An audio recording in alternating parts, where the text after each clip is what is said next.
कुछ बात अब करते हैं खूबसूरती की। प्लास्टिक सर्जरी का अगर आप नाम सुनते हैं तो पहले ही ख्याल आता है कि चेहरा और उसके खदोखाल की जानिब हम सोचते हैं कि इसमें कुछ चेंज होगा, लेकिन असल में सर्जरी की जिद्दत में बहुत ज़्यादा इजाफा हो गया है। और अब बात यहाँ तक पहुँच गई कि बग़ैर किसी बीमारी या बग़ैर किसी ज़ख्म के भी सिर्फ चेहरे के फ़ीचर्स को तब्दील करने के लिए जदीद प्लास्टिक सर्जरी फैशन बनती जा रही है। प्लास्टिक सर्जरी के कई मुज़र असरात के बारे में भी ख़बरें सामने आती हैं, लेकिन सवाल ये कि इसके मुज़र असरात से कैसे बचा जाए।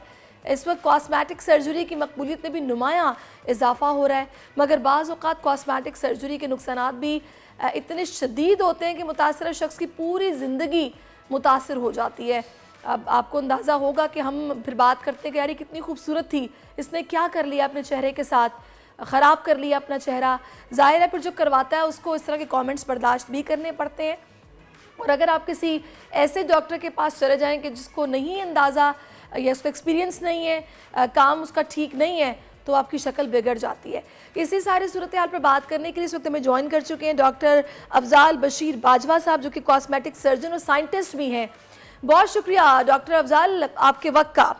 आप मुझे सुन सकते हैं? बहुत शुक्रिया आपने इनवाइट किया। और ये मैं समझता हूँ ये बड़ा इंपॉर्टेंट इशू है जिसको आपने हाईलाइट किया है। इस पे बात यकीनी तौर पे होनी चाहिए। बिल्कुल डॉक्टर साहब, लेकिन मैं चाहूंगी कि उससे पहले जो आपने ये आला तैयार किया, ये टूल आपने तैयार किया, मैं पहले इस पर बात करूं।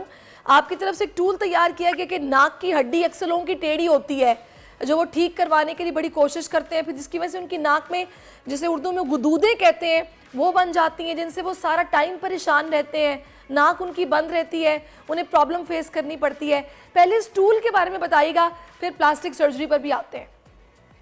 जी, थैंक यू वेरी मच। ये एक्चुअली एक इंस्ट्रूमेंट है जो मैंने इन्वेंट किया है मेरे नाम से। यहाँ पाकिस्तान का एक, आपको पता, कोई चीज़ जब इन्वेंट करते हैं तो साइंटिफिकली उसको एक डिपार्टमेंट है गवर्नमेंट का जिसमें आपको रजिस्टर कराना होता है।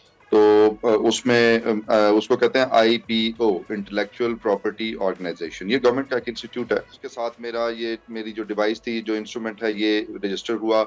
फिर ये USA में भी ये रजिस्टर हुआ। और इसके बाद भी इवन मेरी 15 इन्वेंशन हैं, ये उनमें से एक है। और वो 15 डिफरेंट प्लास्टिक सर्जरी के एरियाज में हम इस्तेमाल करते हैं। पर्टिकुलरली जो इंस्ट्रूमेंट जिसकी हम बात अभी कर रहे हैं, ये बेसिकली हम पसली की कुछ हड्डी लेते हैं और उसको हम यूज करते हैं नाक को ऊंचा करने के लिए। अभी तक दुनिया में इस हड्डी को नाक के अंदर डालने के लिए कोई इंस्ट्रूमेंट नहीं था।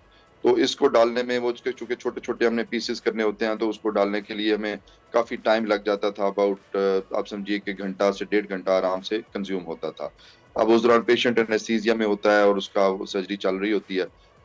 मेरे इंस्ट्रूमेंट से जो 1 से 1.5 घंटे में काम होता था, अब वो 2 से 3 मिनट में आराम से मुकम्मल हो जाता है। उससे फायदा ये होता है कि एक तो एनेस्थीसिया कम हो गया, दूसरा पेशेंट का रिकवरी टाइम जल्दी हो जाता है, सर्जन की लेबर बच जाती है, और बहुत सारी चीजें जो होती हैं रिकवरी में क्विकली हो जाती हैं, क्योंकि स्वेलिंग नहीं होती और बहुत सारी चीजें आसान हो जाती हैं। जबरदस्त डॉक्टर अफजाल, ये इजीली अवेलेबल है पाकिस्तान में भी या फिर अभी ये बाहर ही मिल रहा है? इसकी प्राइस नहीं, ये पाकिस्तान में क्या है? ये एक्चुअली ये पाकिस्तान में अवेलेबल है। और ये जो हमारी डिफरेंट कंपनीज हैं, सियालकोट में आपको पता है इंस्ट्रूमेंट्स बनते हैं ना, तो वो बना रही होती हैं और प्राइस डिपेंड कर रही होती है कि वो कितना कॉस्टली उसका वो मेटल लगा रहे हैं और किस तरह से इस पे प्राइस वो डिसाइड करते हैं। सही, यानी कि नाक की हड्डी जिन लोगों की टेढ़ी है, उनको वैसा एनेस्थीसिया लेकर अपनी सर्जरी उस तरह करवाने की जरूरत नहीं है। इस इंस्ट्रूमेंट को अगर वो यूज करेंगे, रखवा लेंगे, तो सीधी हो सकती है। ऐसा ही है? जी बिल्कुल एग्जैक्टली, उससे आसानी हो जाती है काफी सारी। तू की जाने यार अमीरा, रोटी बंदा खा जाती है। यूनान में कश्ती उलटने का अलमनाक हादसा। उदास आंखें, चेहरों पर मायूसी, दिलों में अब भी प्यारों के बच जाने की आस।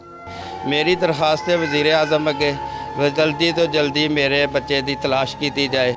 गम की इस घड़ी में बोल रहा अपनों के साथ, सहाफती फराइज को निभाते हुए पहुंचाई हर खबर अवाम तक। और यूनान में महाजरीन के जहाज को हादसे के बाद अब रेस्क्यू ऑपरेशन खत्म हो चुका है।